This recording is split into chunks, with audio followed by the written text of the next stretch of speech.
एक शाम प्राची टीवी पर सीरियल देख रही होती है। तभी उसकी सास वहाँ आती है। अरे सीरियल में तो ऐसे मग्न है जैसे आज रात का खाना पड़ोसी आकर बनाएंगे।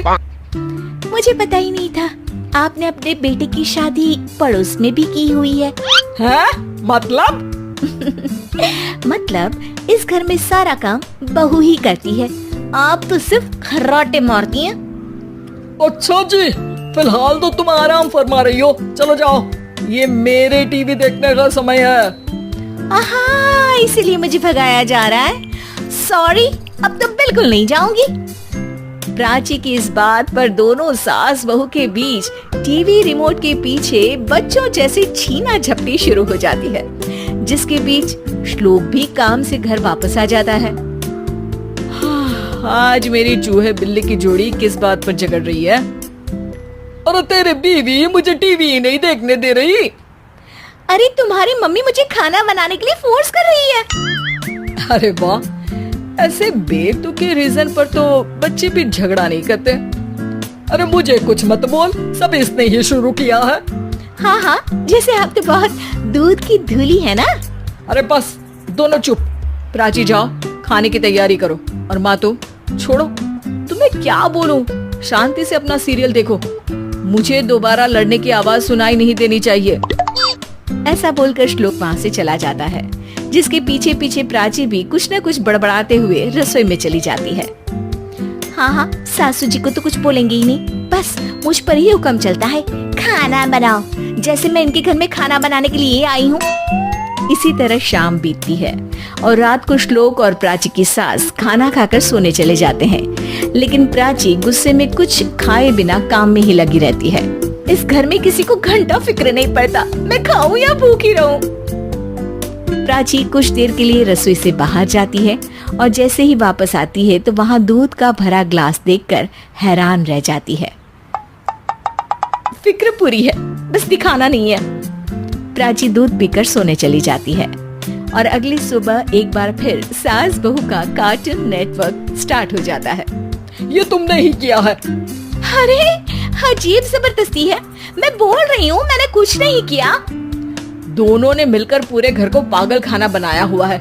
यहाँ कोई नॉर्मल इंसान तो रह ही नहीं सकता, इसीलिए अब पड़ोसी क्या रिश्तेदार भी घर आने से कतराते हैं। और सुन बेटे, तू भी चंगा, तेरी माँ भी चंगी, तेरी बीवी भी चंगी, रिश्तेदार। हाँ जी, आपको नहीं पता क्या, गंगाधर ही शक्तिमान है, रिश्तेदार ही। हाँ हाँ, बस समझ गया। कभी जानवरों जैसे लड़ेंगी तो कभी जुगलबंदी करेंगी। भाई मैं आप दोनों के बीच में नहीं फंसना चाहता। सास बहू की इस मनमौजी जोड़ी से परेशान होकर श्लोक अपना सिर खुजलाता वहाँ से चला जाता है। चलो अब मैं भी कीर्तन में जा रही हूँ। इस पर जैसे ही सास कमरे में अपना पर्स लेने जाती है तो वहाँ नाश्ते की प्लेट रखी देख मुस्कुराने लगती है और नाश्ता करके घर से बाहर निकलते हुए कुछ पैसे टेबल पर रख जाती है, जिसके कुछ देर बाद सिलेंडर वाला घर आता है। ओ मुरी मैया, मैं सिलेंडर के बारे में तो बिल्कुल भूल ही गई थी। घर खर्च के सारे पैसे भी मम्मी के पास है और श्लोक से बोला तो उल्टा 4 बात सुनाएंगे। प्राची ये सोच ही रही होती है कि अचानक उसका चेहरा चमक उठता है और वो घर में आकर इधर उधर देखने लगती है। तभी उसकी नजर टेबल पर रखे पैसों पर पड़ती है, जिन्हें वो सिलेंडर वाले को दे देती है। ये सब श्लोक देख लेता है। अच्छा बेटे, इतना बड़ा घोटाला, सबके सामने मैं तेरी दुश्मन और पीठ पीछे तेरी मेरी यारी। इस पर श्लोक एक प्लान बनाता है और शाम को सब एक साथ बैठे होने पर बोलने लगता है। माँ, तुम दोनों की बहुत लड़ाई होती है, इसलिए मैं सोच रहा हूँ कि प्राची को उसके घर छोड़ाऊं, इससे वो भी खुश रहेगी और तुम भी। अचानक श्लोक की ये बात सुनकर सास बहू शौक से उसकी तरफ देखती है।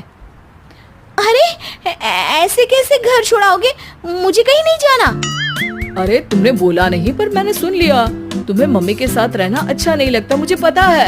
अरे वो अरे, जब बहू खुद कुछ काम बोले तो वो तुझे सुनता नहीं, और अब जो इसने बोला ही नहीं वो तू समझ गया। जब उसे नहीं जाना तो फिर जबरदस्ती क्यों कर रहा है?